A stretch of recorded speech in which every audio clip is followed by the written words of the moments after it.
یہ بھی ہمارا بڑا سوشل فنکشن ہے، بہت بڑا، اور اس میں فضول خرچیاں ہو رہی ہیں، حرام کی کمائی ہوئی کمائی جو ہے وہ پانی کی طرح بہائی جاتی ہے۔ ابھی مجھے ایک صاحب نے بتایا کہ ممبئی میں 2 شادیاں ہوئی ہیں مسلمانوں میں، ایک میں 1.5 کروڑ روپیہ خرچ ہوا، ایک میں 80 لاکھ خرچ ہوا۔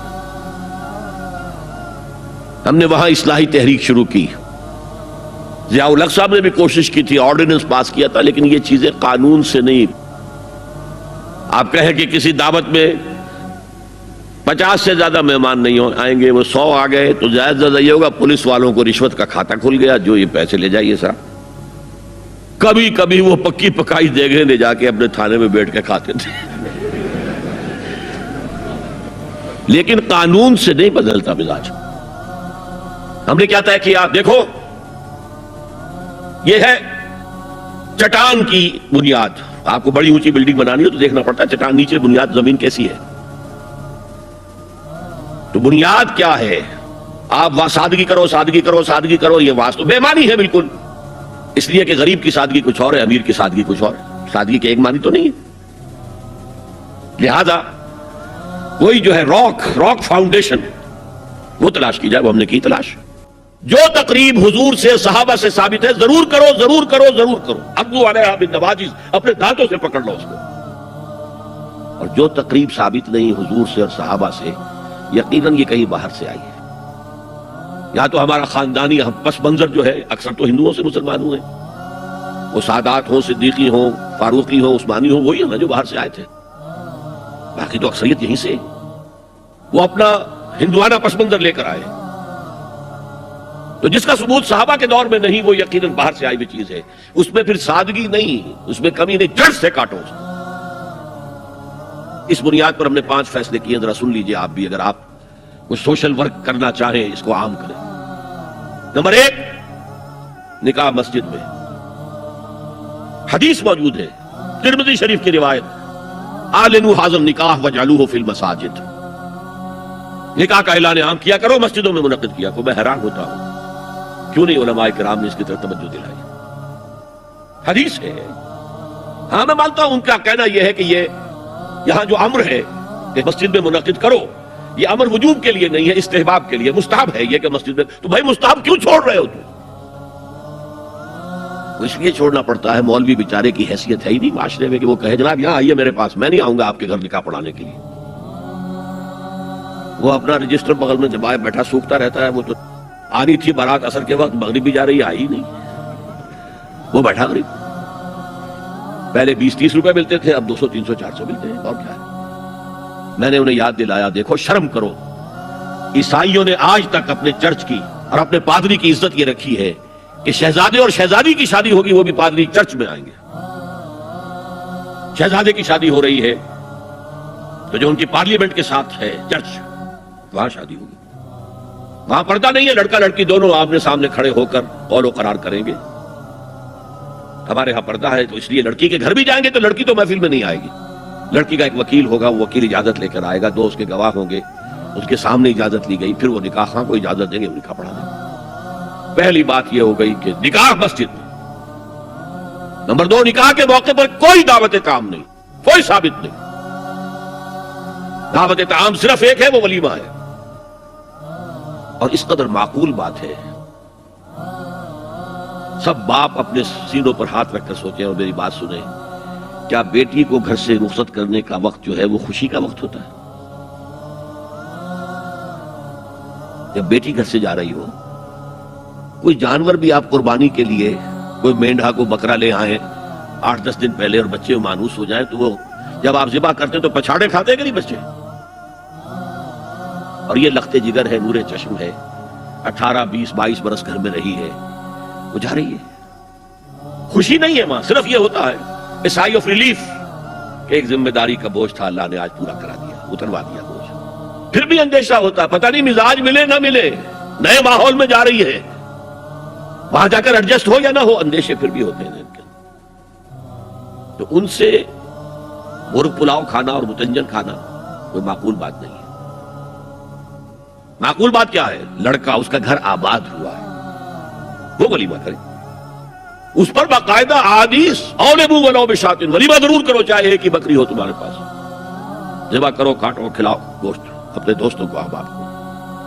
یہاں تک کہا کہ بیسا طعام الولیمہ، برا کھانا ہے ولیمے کا کہ اس میں غریبوں کو نہیں بلایا جاتا۔ ظاہر بات ہے مسلی کھلانے کے لیے تو ولیمہ نہیں ہوتا، اپنے احباب کو، دوستوں کو بلایا جاتا ہے۔ پھر بھی میں تم سے کہتا ہوں کہ جسے ولیمے کے لیے بلایا جائے وہ اگر نہیں جائے گا تو اللہ اور اس کے رسول کے حکم کی نافرمانی کرے۔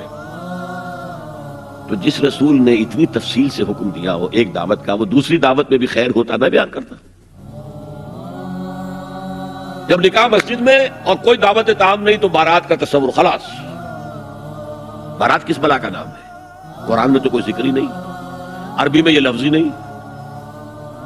اجتماعی طرفین مسجد میں ہوا، نکاح ہوا، لڑکی کو حضرت فاطمہ کو رضی اللہ تعالی عنہا کچھ خواتین جا کر چھوڑ آئی تھی اس حجرے میں جو ایک انصاری صحابی نے حضرت علی کو دیا تھا۔ ان کا تو کوئی گھر بھی نہیں تھا، کوئی حضرت علی آئے ہوں اور آ کر وداع کرا کے لے کے گئے ہوں۔ چوتھی چیز، جہیز کا کوئی تصور اسلام میں نہیں، خالص ہندوانہ رسم، خالص ہندوانہ رسم، خالص ہندوانہ رسم۔ ہندوؤں میں کیوں ہے؟ وہ اس لیے ہے، معقول بات ہے کہ لڑکی کا وراثت میں کوئی حصہ ہی نہیں، وہ تو جب گھر سے نکل رہی ہے وہ دے دلا کے رخصت کر دو، دان دہیج، یہ خیرات ہے، لڑکی کا حق کوئی نہیں ہے گھر پر۔ اسلام میں تو لڑکی وارث ہے، والد فوت ہوں گے وراثت تقسیم ہوگی، والدہ فوت ہوگی کوئی ان کی ہے ملکیت تو تقسیم ہوگی۔ شادی کے موقع پر کوئی جہیز اسلام میں نہیں، قطعاً نہیں۔ غلطی سے حضرت فاطمہ کے جہیز کو جہیز کہہ دیا گیا، وہ جہیز کیا تھا؟ ایک پیسہ بھی حضور کے اپنی جیب سے نہیں تھا۔ اس شادی میں خاص بات کیا تھی کہ دولہا کے ولی بھی حضور ہی ہے، اور کون ہے؟ علی کا کون تھا مدینے میں، اور دلہن کے والد بھی حضور ہے۔ اب حضور پوچھتے ہیں حضرت علی سے تمہارے پاس مہر دینے کے لیے کچھ ہے؟ عرض کیا میرے پاس تو کچھ نہیں ہے۔ وہ فقراء صحابہ میں سے تھے، فرمایا مہر تو دینا ہے، تمہارے پاس ایک زرہ ہوتی تھی؟ جی ہاں زرہ تو ہے۔ انہوں نے یہ سمجھا زرہ تو جہاد کے لیے ہے، کوئی دولت تو نہیں ہے۔ فرمایا جاؤ اسے بیچو یا گروی رکھ کے قرض لے کر آؤ۔ وہ گئے، حضرت عثمان نے خرید لی اور کچھ دنوں کے بعد واپس کر دی ہدیۃً، یہ زرہ میں ہدیہ آپ کو کر رہا ہوں۔ اس وقت اگر کہتے چھوڑو علی، کہاں لو میں پیسے دے دیتا ہوں تمہیں، تو ان کی طبیعت پر بار ہوتا۔ اس پیسے سے حضور نے کچھ پیسے گھر بھیجے اندر، دلہن کو ذرا تیار کر دو، اور کچھ پیسوں سے وہ ایک گدا جس میں کھجور کی کھال بھری ہوئی تھی اور 2 تکیے جس میں کھجور کی کھال بھری ہوئی تھی، ایک مشکیزہ، کنویں سے پانی تو لانا ہی ہے نا، ایک چکی، جو ہو یا گیہوں ہو پیسنا تو ہے نا، کوئی 1-2 برتن اور، اللہ اللہ خیر صلی اللہ، یہ تھا جسے جہیز کہتے ہیں، جس میں ایک پیسہ بھی حضور کا شامل نہیں ہے۔ وہ حضرت فاطمہ کا مہر تھا جسے بنایا گیا، ورنہ مدینے ہی میں دوسری آپ کی صاحبزادی کا نکاح حضرت عثمان سے بھی ہوا، کہیں ذکر ہے جہیز کا؟ حضرت عثمان کا گھر بھرا ہوا، ہر چیزیں موجود، وہاں تو جہیز کا تذکرہ نہیں۔ بہرحال یہ شادی کو آسان کرو، زنا کو مشکل بناؤ۔ یہاں شادی کے لیے 9 من تیل ہوگا تو رادھا ناچے گی، ورنہ یہ کہ بڑی ہو رہی ہے، عمر ہو رہی ہے، سب کچھ ہو رہا ہے، لیکن کچھ تقاضے تو ہے نا، آخر کچھ تو کرنا ہوتا ہے نا، آخر کچھ نہ کچھ لوگوں کو تو کھانا کھلانا ہی ہوتا ہے نا، بارات تو آخر آئے گی ہی نا، کچھ نہ کچھ تو دینا ہی ہوگا، کچھ جوڑے کپڑے، کچھ۔ یہ اسلام کا فلسفہ جو میں نے 4-5 باتیں آپ کو بتا، فلسفہ یہ ہے کہ لڑکی کے باپ پر ایک پیسے کا بوجھ نہیں، انہوں نے لڑکی پال پوس کے تمہارے حوالے کر دیا، اور کیا چاہتے ہو تم؟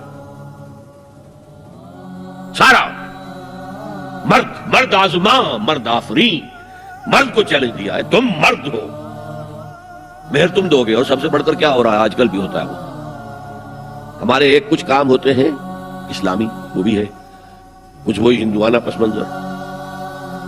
نکاح کی محفل میں چھوارے کون لے کے آتا ہے؟ جی لڑکے والے، اور پلاؤ کن سے کھاتے ہیں؟ بھائی جس وقت تمہیں وہ پلاؤ کھلا رہا ہے وہ چھوارے نہیں بانٹ سکتا تھا؟ یہ ہے اسلام اور غیر اسلام کا امتزاج۔ چھوارے لڑکے والے لے کر آئیں گے اور پھر دعوت اڑائیں گے لڑکی والوں کی طرف سے۔